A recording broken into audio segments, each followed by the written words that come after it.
As the dust settles over the recently concluded Kumbh Mela at Prayagraj, it is time to reflect upon our personal journey to the Mahakumbh. This video is a reflection of my experience to the holy place on Feb 15th, 2025. If you have visited and experienced the occasion, it will be a revisiting of your experience. If you have not visited the Kumbh Mela for whatever reason, walk along with me. I will make an attempt to get you close to the experience virtually. Karmanyevadhikaraste ma phaleshu kadachana ma karma palaheturbhur ma te sangostva karmani.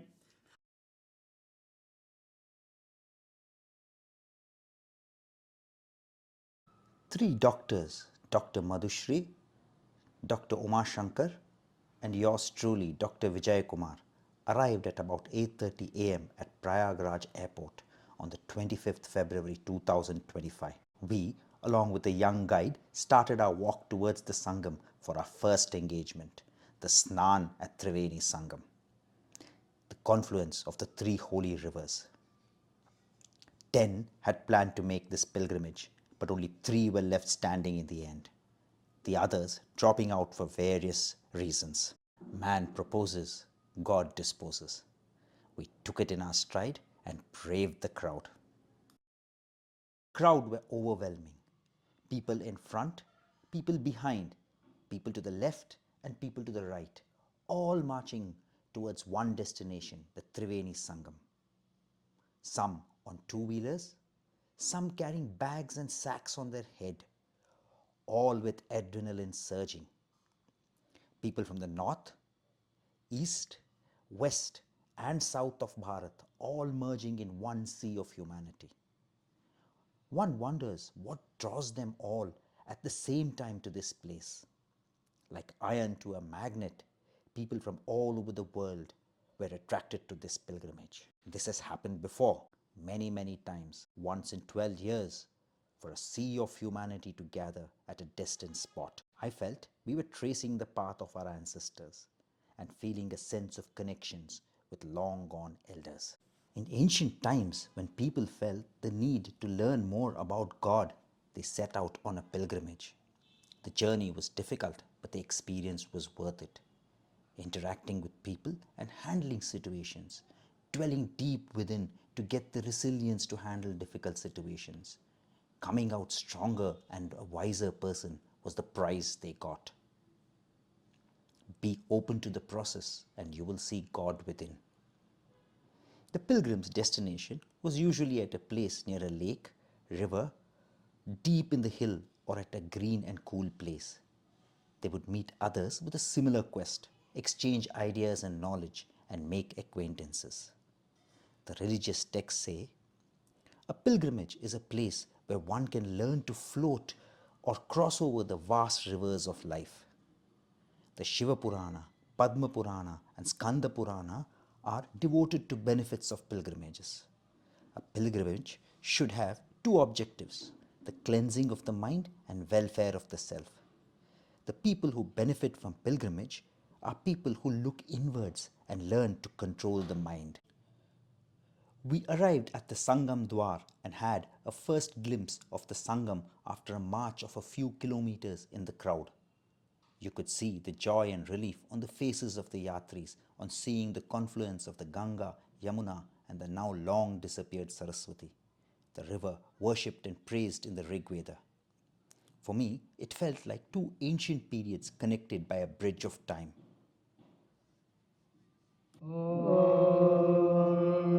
Shri Gurubhyo Namaha Harihi Om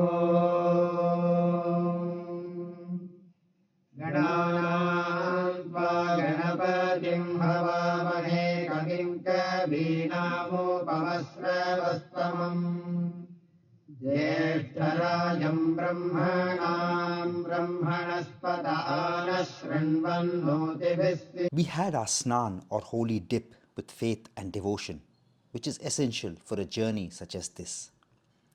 This snan is considered a powerful act of spiritual purification and a path to liberation or moksha in Hinduism.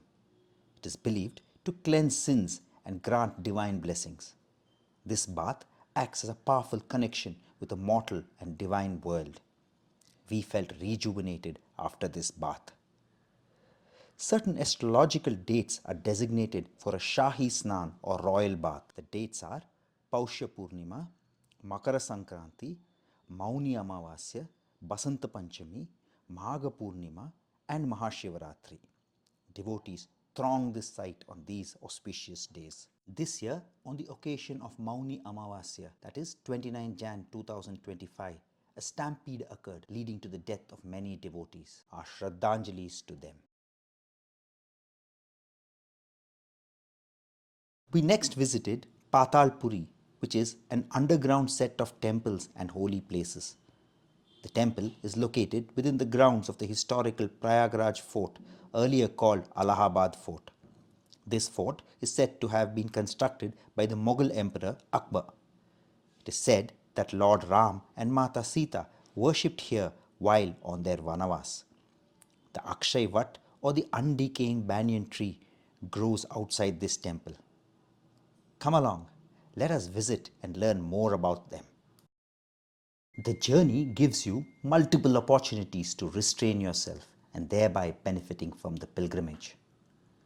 Skanda Purana states whoever has control over his hands, legs, and the mind and has all the faculties in good order benefit most from the pilgrimage. Speaking the truth and forgiveness will give you enormous benefits. Kindness, simple life, and forgiveness along the journey will help you cleanse your mind. The Bhavishya Purana summarizes it beautifully.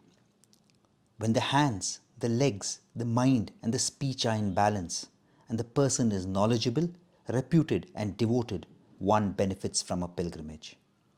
One who is not devoted is a sinner, is suspicious, and an unbeliever.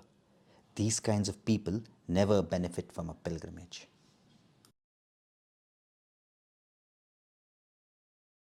The Akshyavat tree or the indestructible banyan tree is a sacred tree in both Hinduism and Jainism. It has religious and mythological significance. It is mentioned in the Puranas and the Mahabharata. It is believed that Lord Rama and Mata Sita meditated under this tree during their exile. Lord Rama lived in the Treta Yuga. The tree, located close to the Triveni Sangam, makes it more significant in Hinduism. It is also believed that Lord Brahma performed the Prakrishta Yagna at this sacred site. It is also believed to be the only tree visible during a flood caused by Lord Narayana. The tree is considered to be a symbolic representation of Brahma, Vishnu, and Maheshwara. According to the Jain scriptures, it is the place where Rishabhananda, the first Tirthankara of the current cycle, attained eternal knowledge after a 1,000-year penance. A Jain shrine is located near the tree. There is a popular opinion that the tree seen by the public is not the original tree, and the real one is somewhere underground in another temple in the fort.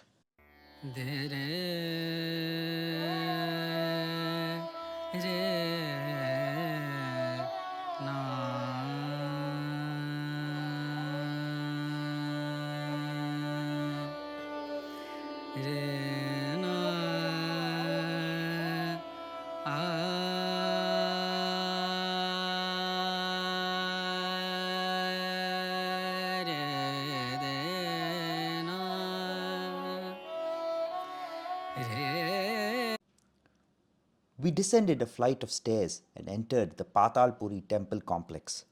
It is considered to be one of the holiest shrines in the city. It is located within the fort. As per folklore, the temple was visited by Lord Ram and Mata Sita. This temple was also visited by Huan the Chinese traveler. Patalpuri Temple is an underground set of temples. There are several god and goddesses idol in the temple. Let us walk along and have a darshan of a few of the gods.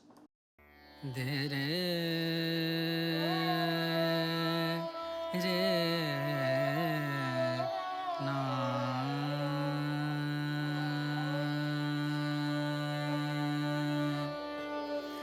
re na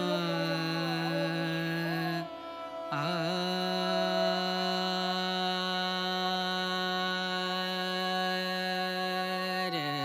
de na re na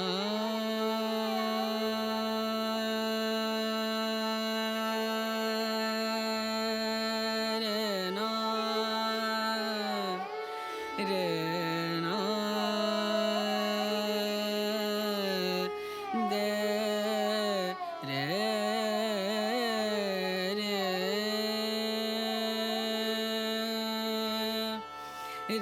na re na re.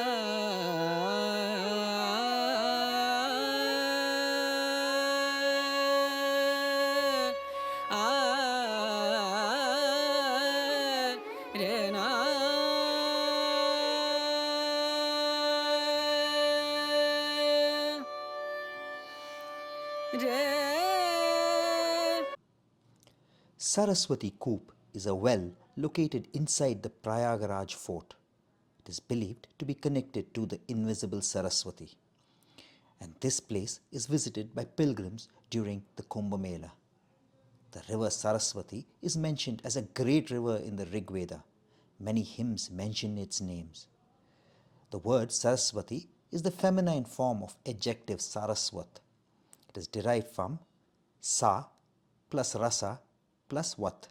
Sa meaning with, rasa meaning juice or water, wat meaning having.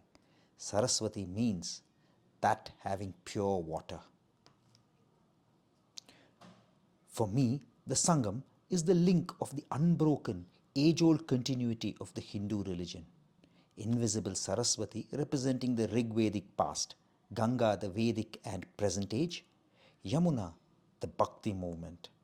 Our ancestors never forgot the Saraswati which disappeared many thousands of years ago and continued the tradition to this day.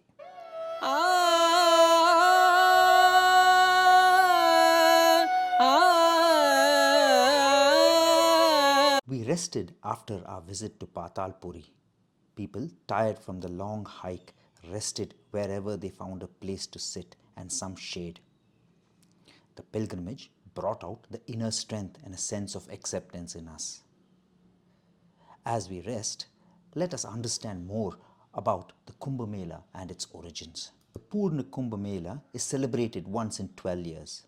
If celebrated once in 6 years, it is called Ardha Kumbh Mela, and once in 144 years, it is called the Mahakumbh Mela. This year, it was the Mahakumbh Mela. The dates for the Kumbh Mela is related to the revolutions of Jupiter or Brihaspati, the sun or Surya, and the moon or Chandra. It is held in Haridwar in the Chaitra Masa, that is March to April, when Jupiter is in Aquarius and the sun in Aries. It is held at Prayagraj in the Magha Masa, that is January to February, when Jupiter is in Aries or Taurus, sun and moon in Capricorn. It is held in Nasik in the Bhadrapada Masa in August to September, when Jupiter and the sun is in Leo, or sun, moon and Jupiter is in Cancer. It is held in Ujjain in the Vaishakha Masa, April to May, when Jupiter is in Leo, sun in Aries, or Jupiter, sun, moon in Libra. Kumbh Mela is celebrated at 4 places: Haridwar on the banks of Ganga, Prayagraj on the banks of Ganga, Yamuna and the invisible Saraswati, Ujjain along the banks of the river Shipra, and at Nasik on the bank of Godavari. Other parts of India celebrate the Magha Mela or the Makara Mela, which is similar to the Kumbh Mela. Some of the places it is celebrated are at Kurukshetra, Sonipet and Kumbakonam. Kumbh means pitcher, jar or a pot in Sanskrit. Mela means an assembly. Hence Kumbh Mela means an assembly, meet, union around the water or nectar of immortality. Professor Dubey, a scholar who has written a book Kumbh Mela, pilgrimage to the greatest cosmic fair, believes it could also have been called Kumbh as Brihaspati is in the Kumbha Rashi or Aquarius. The beginning of the Kumbh Mela can be traced back to the times when the gods of the Devas and the Asuras churned the ocean to obtain valuable things. In the Puranas, this event is called the Samudra Manthan or churning of the ocean. The story goes, one of the things obtained was a kalash or pot full of celestial nectar or amrit. Both the gods and the Asurs wanted it. When the gods ran off with it, the Asur followed in pursuit. This chase lasted for 12 days. During the chase, the Kalash was rested at 4 places. The 12 divine days of the chase are equivalent to 12 years of man. Therefore, the Kumbh Mela is held every 12 years. Since the Kalash has been placed at different times at 4 different places, the Kumbh Mela is celebrated at different times in each place. Vishnu, in the guise of a beautiful woman, Mohini, then deceives the Asuras and gives the nectar to the Devas. It is also mentioned during the churning of the ocean. Mount Mandara served as the churning rod, the serpent Vasuki acted as the rope, and Lord Vishnu in his Kurma or tortoise avatar supported the mountain. Hence the Kurma or the Kachap Dwar seen earlier during the video. During the initial stages of the churning, poison or halahala emanates, and Lord Shiva consumes the poison, and Goddess Parvati stops it in his throat. Hence he is called Nilakant. Other treasures that emerged during the churning was Chandra, the moon, Parijata, a beautiful tree,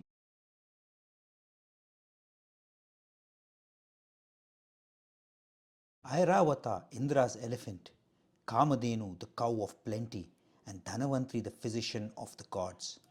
Another story that is in vogue is Garuda brought nectar from heaven to release his mother Vinatha from the bondage of the mother of serpents Kadru. He placed the pot of nectars before the sons of Kadru and Vinatha was freed. But Indra or his son Jayanta stole away the pitcher and fled towards the heaven, being pursued by the serpents. 4 drops of nectar fell down from the jar at 4 different places, and these places celebrate the Kumbh Mela.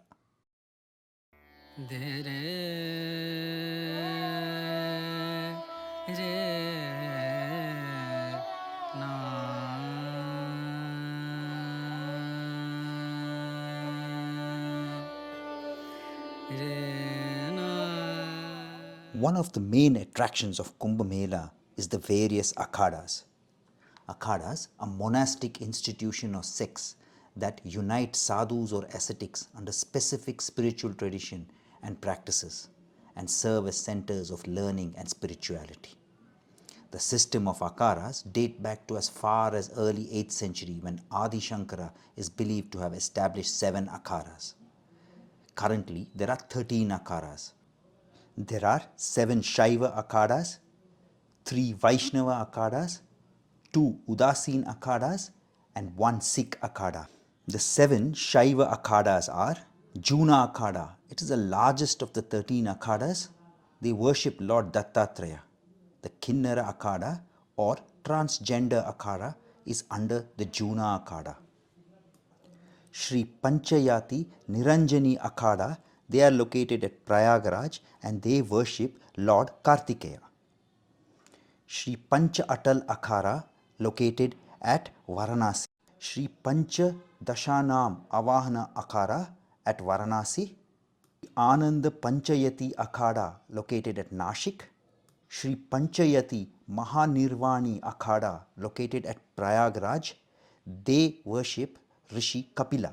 Sri Pancha Agni Akhada, which is based at Junagadh, they refrain from consuming any intoxicants. The Vaishnava Akhadas are Sri Nirmohi Akhada, located at Mathura, Sri Digambar Akhada, located at Sabarkantha, and Sri Nirvani Akhada, located in Ayodhya. The Udasin Akhadas are Sri Panchayati Bara Udasin Akhada, located at Prayagraj, Sri Panchayati Naya Udasin Akhada, located at Haridwar, and 1 Sikh Akhada, Sri Nirmal Panchayati Akhada, located at Haridwar. These Akadas have preserved the culture and heritage of Sanatana Dharma through centuries. We owe a great deal to these Akharas.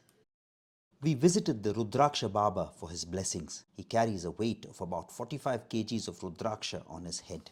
Rudraksha are the seeds of the Aeoliocarpus ganitris. It is found in the Gangetic Plains, foothills of Himalayas, Nepal and parts of Australia. It is believed that the Rudraksha possesses germicidal qualities. The Rudraksha fruit contains alkaloids, flavonoids, tannins, steroids and cardiac glycosides. A rosary made of Rudraksha is considered to be very holy. The rosary is normally made of 108 beads. The rosary enables one to keep count of the number of times a mantra or prayer has been repeated. On the top of each rosary, there is a bigger head called the Sumeru, a name derived from a mountain of the same name. One begins using the rosary from the Sumeru, and when one reaches it again on completing one round of rosary, the person reverses the rosary and continues praying, moving one bead at a time. The rule is one must not cross the Sumeru at any time.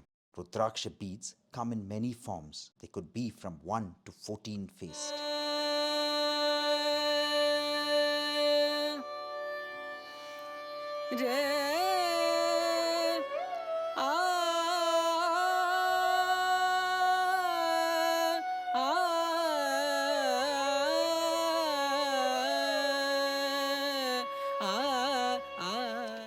An Aghorie is a practitioner of spiritual discipline known as Agora.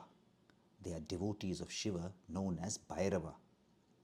The word Agora can be interpreted as deeper than deep, or as gentle, or filled with light or illumined.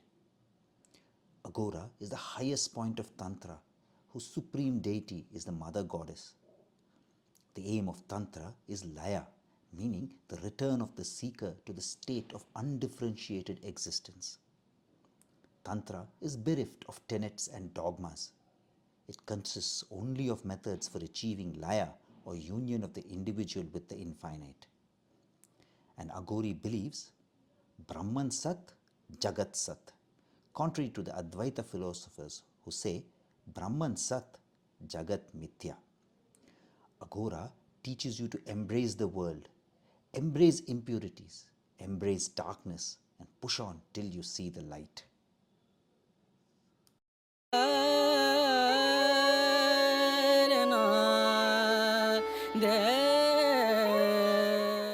Spirituality is a concept acknowledged all over the world. It involves a belief in an all-powerful force who controls the world and destiny of man. Spirituality can be a central part of a person's life. It produces in man qualities like honesty, love, tolerance, compassion, a sense of detachment, forgiveness, and above all, a sense of hope. These qualities can be very protective and help in the well-being of man. Research suggests that to many patients, spirituality helps them to cope with the stressors of life, including illness. Many psychiatrists use spirituality in helping clients heal, along with medications and therapy. Treatment within the framework of a patient's belief system goes a long way in healing the patient. Believing in a supreme force helps us dissolve our ego or ahankara and lets us look deeper into ourselves to discover the supreme being himself. This can be a journey of a single or multiple lives. The scene I saw at some of the Akharas was very similar to a modern day mental health professionals clinic, but in a different setting. People were waiting patiently to speak with the Baba about how to handle the vagaries of life. The strength in the system is the belief that people have that the Babas will give succor to their problems. Belief many a times goes a long way in helping overcoming the problem. It should, however, be noted that we should be vigilant and not fall prey to unscrupulous people masquerading as people accomplished in spiritual practices.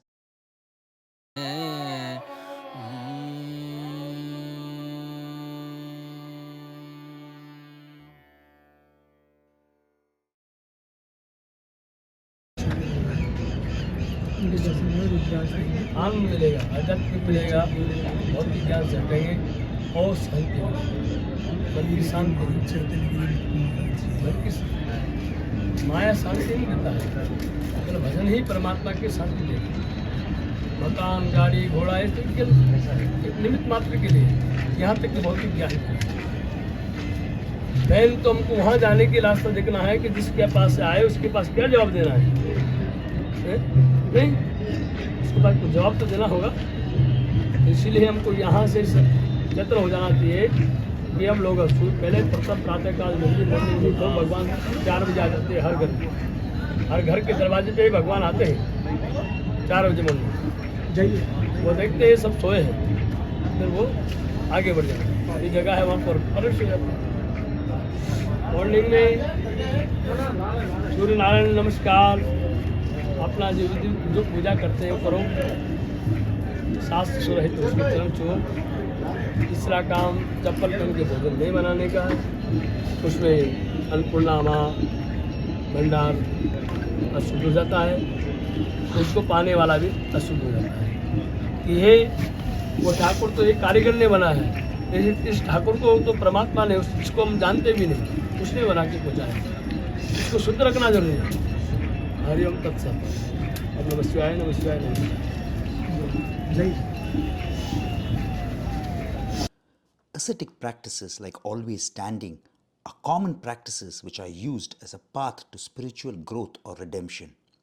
Ascetics believe that self-denial purifies the soul and facilitates a closer connection with the divine and avoid pleasurable pursuits.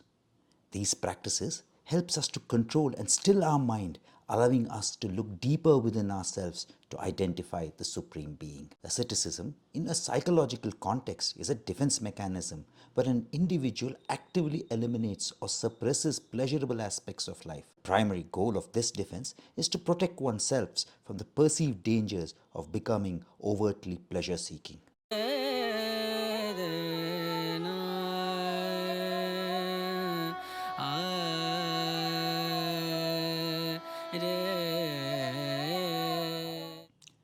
As we walked into the cool night to our next destination, the site of Ganga Arti, we saw a view which connected us to the past Kumbh Melas.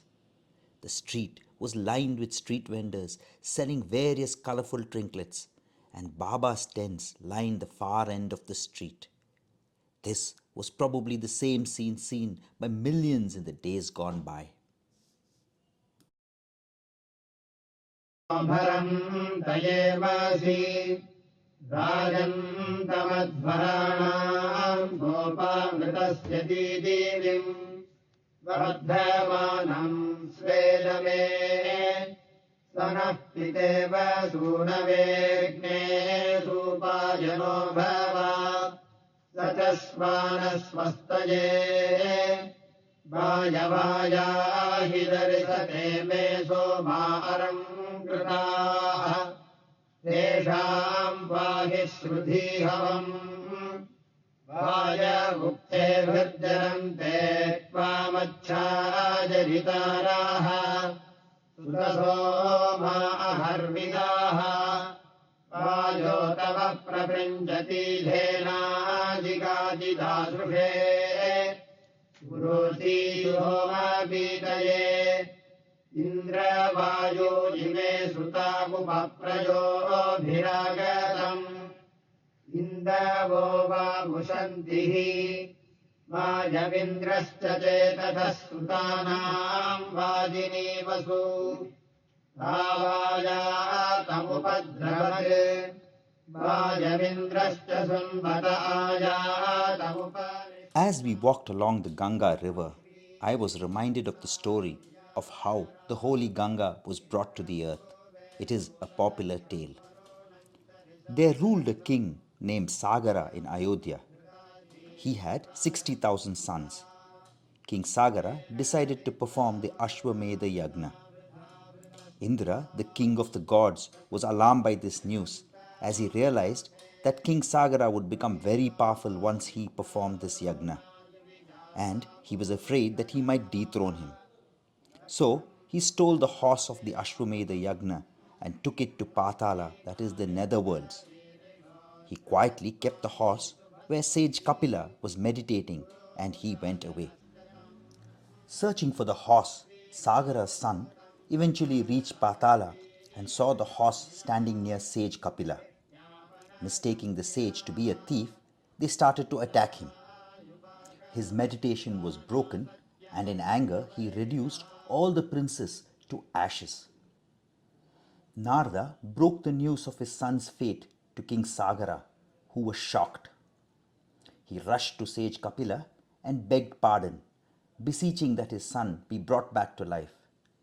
Kapila advised him to bring Ganga on the earth and then to Patala, and when the ashes of his sons are touched by Ganga, they would attain salvation. After many years, Bhagiratha, the great grandson of Sagara, took the responsibility of bringing Ganga to earth and sought Shiva's blessings. Bhagirath feared that the earth would be washed away if Ganga fell directly on the earth. So, Ganga's descent from heaven was broken into 3 stages. Lord Shiva locked Ganga in his matted hair and controlled her power and force, allowing only a small part of Ganga to flow through the earth.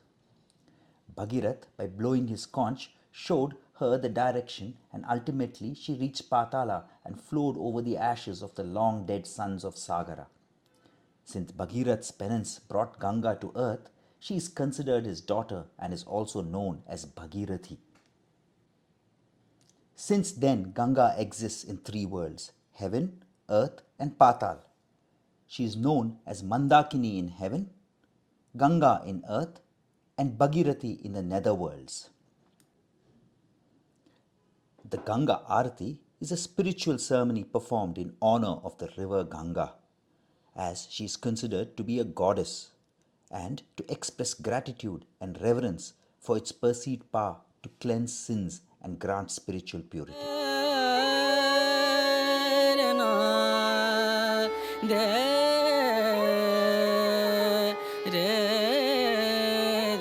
The Nagavasuki Temple is dedicated to the king of serpents, Lord Vasuki. The temple is situated on the banks of the Ganga. Devotees pray to Lord Vasuki to be relieved of the effects of a difficult astrological influence called Kala Sarpa Dosha. It is believed to be caused by the placement of the 7 planets in the birth chart on one side of the Rahu-Ketu axis. It is believed that this can cause problems in a personal life, including financial difficulties and health problems. It is also believed that the Nagavasuki Temple is the place where Lord Vasuki rested after the Samudra Manthan. The temple has a large central hall with a sanctum sanctorum at the rear. It houses a black stone idol of Lord Vasuki with 5 hoods and 4 coils. The temple also has a number of smaller shrines dedicated to other deities, including Lord Shiva, Lord Ganesh, Goddess Parvati, and Bheeshma. आयातं रुद्रवर्तनी इन्द्राया हि चित्रभानो सुराजिवे त्वायवाः अन्वेभिस्तनाः पूतासाः इन्द्राया हि धियेषितो विप्रजूतः सुतावतः उपब्रह्माणि वाघताः इन्द्राया हि ऊर्दूजानमुपब्रह्माणि हरिवः सुदेतधिष्वनश्चनाः. The Bheeshma temple was built 50 years ago by a High Court lawyer, J R Bhatt. In this temple, Bheeshma is shown lying down on a bed of arrows. The statue is about 12 feet long and made out of sandstone. The wall panel depicts the life of Bheeshma in pictures. People visit this temple during Pitra Paksha to offer prayers to their ancestors. Pitra Paksha means fortnight of the ancestors in Sanskrit. It is a 16-day period in the Hindu calendar dedicated to honoring and paying homage to one's deceased ancestors through rituals.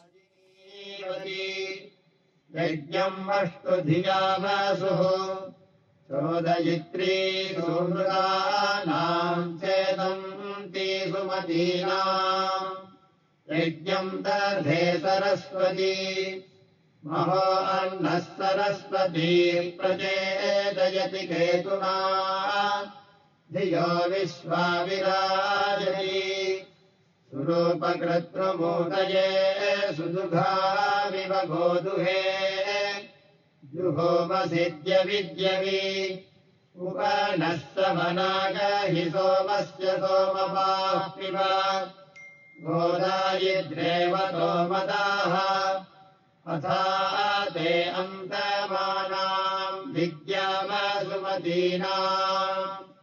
मानो अधिक्य आगहि परे हि विग्रवस्त्रितमिन्द्रम् पृच्छामि पस्थितम् यस्ते सखिभ्यावरम् उत ब्रुवन्तु लोनिरण्यतस्थिदारत दधा नागिन्द्रजिद्दुवाः उत नः सुभगा हरिर्भोचे शब्दस्मकृष्टजाः स्यामेदिन्द्रस्य शर्मणि ये मासु मासवे भरयज्ञश्रियम् प्रमादनम् अदयन्मन्दयत्सकम्